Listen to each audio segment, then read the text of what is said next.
Hello and welcome back to my Elden Ring All Quests, All Endings guide. We're on part 14, we've just destroyed Radahn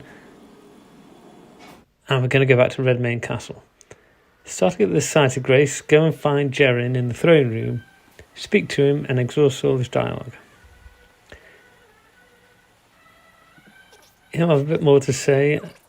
You will meet him again later on in Selwyn's quest where you'll have to make a bit of a decision. Once you finish talking to him, reload the area at the last site of grace and get ready for a boss fight. We're going to get the Ruin's Greatsword by winning this. So apply any buffs before you enter. Feel free to use your Mimic if you want to make it easier. We're going to fight a Misbegotten warrior and a Crucible knight. So the warrior's going to come in first. Deal with him how you see fit.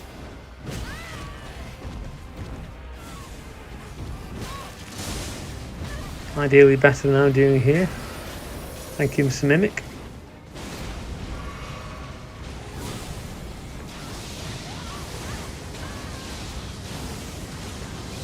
That's the Misbegotten warrior dealt with, so the Crucible Knight is going to be entering the fray.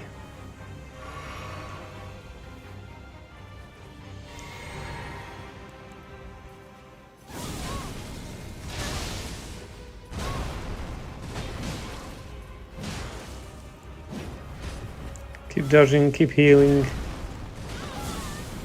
We're using the unendurable frenzy spell here again, obviously. Once we've got rid of him, thanks to Mimic finish off, we've got the Ruin's Greatsword, which has got a very nice Ash of War special skill attached to it. So rest of the grace. Now we're going to go and speak to Iji. Exhaust all that dialogue.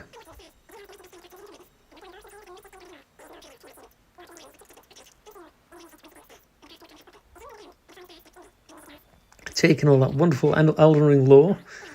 Make sure you use all the dialogue that's open to you. He'll tell you a bit about Nokron, a bit more about Ranni. When you finish speaking to him, we're going to go down to the Forlorn, Hound, Evergaol. So go to the nearest site of grace, I think it's a Jewel Lake South, then ride up here, and you'll find Blaidd is stopped inside, is trapped aside. Now, technically, you should free him, and they'll be very pleased, but actually, if you like Blaidd and you don't want his armour, you maybe could just leave him in there, because I think what's happened is he just put him in there, because Iji knows that, because of who Blaidd is, when Ranni's connection to the fingers is severed, he's gonna go kind of mad, and I think Iji's actually put him in there to protect him. So it's up to you. If you really like Blaidd and you don't want his armour, maybe don't free him, but for completionist's sake, if you want to finish the quest, you can free him. Either way, make your way down into this large hole here. Just follow the path I just made. Drop down, grab any items. Got a golden rune there.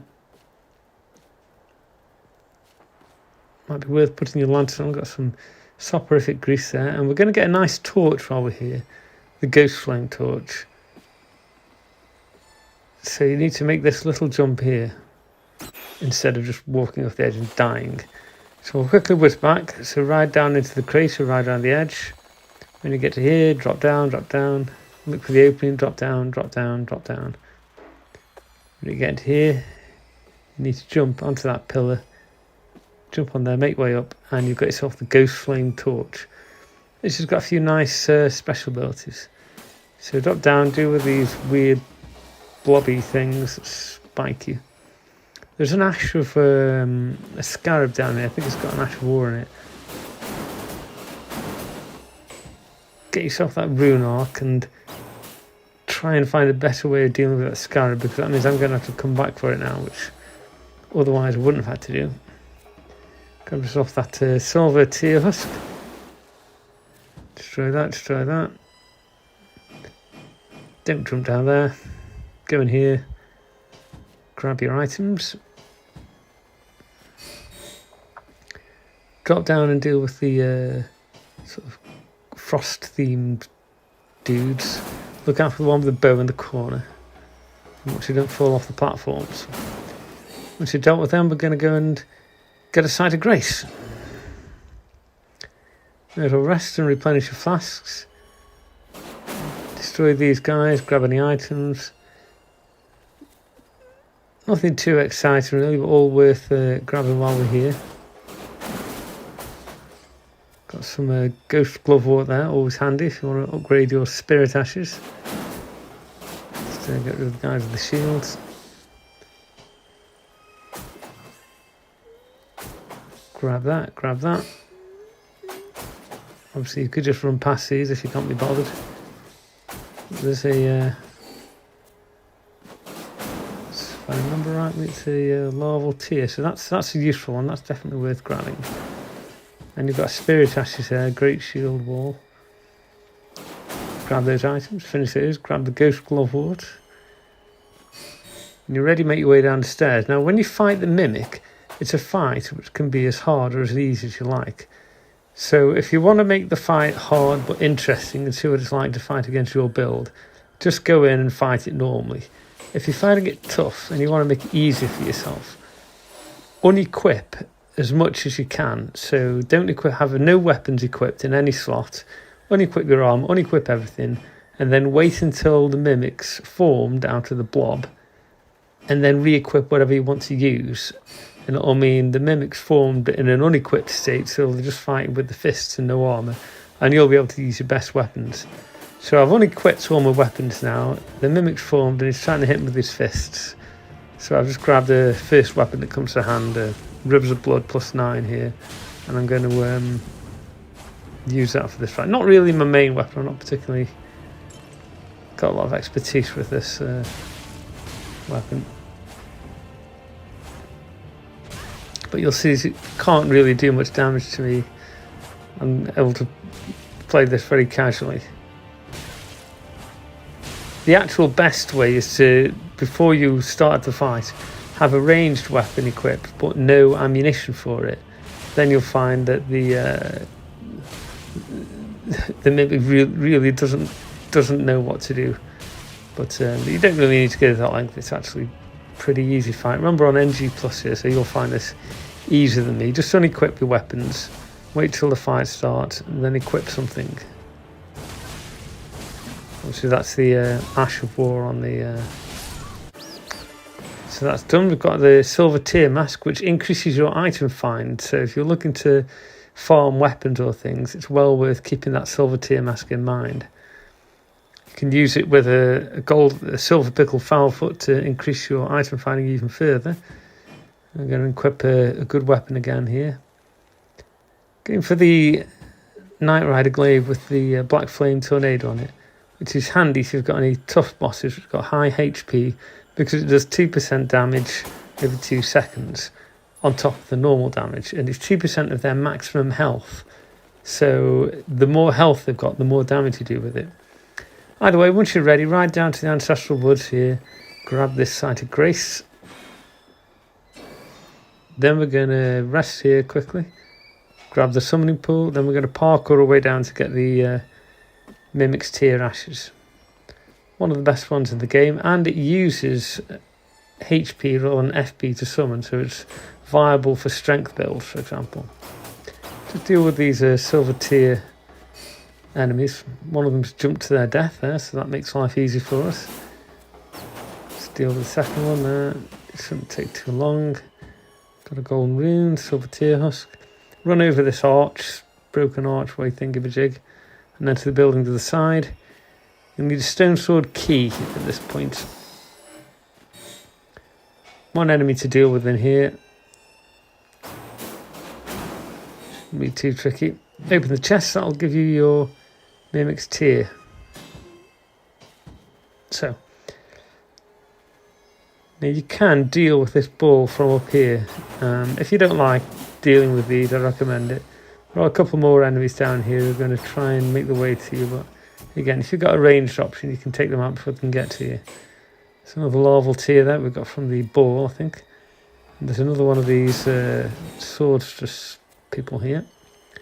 Going to make way to the Night Sacred Ground, I think it is, Site of Grace.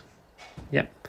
Then we're going to make our way through here, run this gauntlet of silver tier thingamajiggeries. Got a Celestial Dew there, always useful. You can use that at the Church of Vows if you aggro an NPC and you want them to forgive you. And then we're going to fight this silver tier troll thingamajiggery. Make sure we're buffed up. A bit more of the good old faithful unendurable frenzy. That's him dealt with.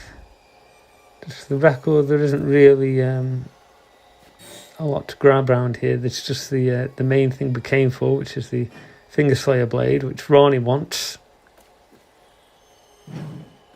Now you don't want to speak to Ranni after you've got this Fingerslayer blade until you've dealt with Celivis's quest. The next thing we need to do is we need to go back to Siofra River and we need to get a cookbook to progress Alexander's quest. So that's take us back to here, but we need to be down here. So make your way down to the Site of Grace, ride over to the scaffolding that's lodged up against one of these big pillars and climb the scaffolding. Look out for the ghost horned guy with a hammer, and his friend will stamp on your head if you try and climb the ladder. Once you've dealt with him, follow it through so you get to the merchant. You need to make sure you buy the cookbook to make oil pots from him, and buy anything else you want as well. I recommend you get any unique weapons in case you decide you want them later on, but definitely you need that cookbook. Once you've got everything you need, we can leave. And the next place we're going to is the highway junction in Limgrave, and we're going to make our way up towards where you find the artist shack, where there's that Tibia Mariner as well. You don't have to deal with these wolves, they're just optional. I'm just doing it for the runes and the combat experience here, and all those. There's all important thin beast blones as well. Once we've dealt with those, there's a crab you can either run around it or you can fight it. Probably shouldn't be too taxing at this stage in the game. Once the crab's dealt with, just make your way up to here and look for Alexander. Speak to him. He'll ask you to give him another knock to try and get him free of his hole. Agree to do it and give him a whack. This time, however, it won't work.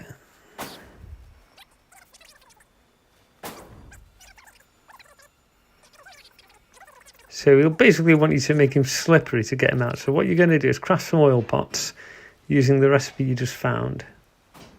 And just throw a couple of oil pots at him. Then give him another whack. Charged attack there, that's got him free. He'll be very happy, and he'll tell you that he'll give you that rather disappointing reward there, and he'll tell you that he's going to go and fire himself so that it gets harder at Mount Gelmir. So that's where we'll meet him next. Just exhaust all this dialogue for now. Once that's dealt with, we're going to go to here. So it's northwest Liurnia, and we're going to ride down into the lake, and we're going to head towards the Ruin-Strewn Precipice. So jump on torrent, ride this way, heading for that ravine in the northeast corner of the lake. Grace here if you want it, might be worth picking up. Jump back on torrent, ride the way to the end. Just ride past all these, not really worth fighting.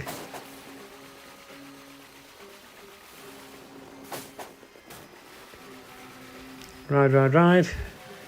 Golden seed there for you. Then you can pick up this smithing stone, grab the grace, and start climbing ladders. This will take us to the Altus Plateau, and it'll be a boss fight on the way. So destroy any some smithing stones to grab that. Climb the ladders. Smithing stones. Vulgar militia things. take the left. I just jumped off there to deal with that enemy, but now annoyingly I'm going to have to wait ages for us to come back. Just wait. Get on the left. And you get to the top. Deal with these. Deal with that. Grab any cracked crystals you want. Do look out for this ambush here. If you don't want to fight those militia guys, it might be worth leaving that, but it can be a bit of a pain. But that's then dealt with anyway. Quick heal, then head out here. Exploding Scalesword. So we're on the Ruin-Strewn Precipice. Got a couple of bats and weird singing bats to deal with. Grab the Grace, right the left. Deal with him. Fight. Run up the stairs, deal with him. A good strong range attack is quite useful at this point, so deal with the bats. Deal with those bats, and then you can take that one out. Once they're dealt with, grab a smithing stone and golden rune, then run up the ladder. You get to the top, run around here, kill the land octopuses, or run past them, depending on what you feel like. Up the ladder again. Quick as you can. Round here. Destroy the singing in Latin weird bat things. Kill the land octopuses. Grab the Grace. Awesome. Ride the left, then grab the Grace. Then we're going to fight Magma Wurm Markarth. So you can summon Troggoth to help you out here. May as well. Just going to apply some buffs here. Get the Black Dumpling helmet activated. Then we're going to enter. And we're going to go for a slightly different setup for a change now, just to keep it mixed up a bit. Using the Jellyfish Shield and the Dark Moon Greatsword +10. Main thing with these is avoid getting trampled, because you do a lot of damage if they sort of trample you. Try and stay out of the lava. Keep dodging and rolling. And try and actually get within range if you're using this weapon.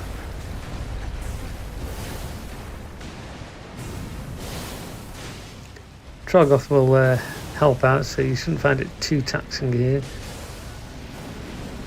When you're, if you want to get this done quickly, Black Flame Tornado for 2% damage over every 2 seconds, 2% of max HP damage, that is. Really melts these bosses with big HP, and that's that dealt with. It's given us the Magma Worm Sword or Magma Scale Sword or something. Ride the left, and that'll take us to Altus Plateau. We'll then be able to speak to Melina again, and she'll be very happy. We'll be dealing with the Great Dragon Landsacks, Ancient Dragon Landsacks in the next episode. But that will more or less do it for that'll do it for part 14. I hope you've enjoyed it. Hope you're following the series. Don't forget to like and subscribe. And hopefully I'll see you in the next one.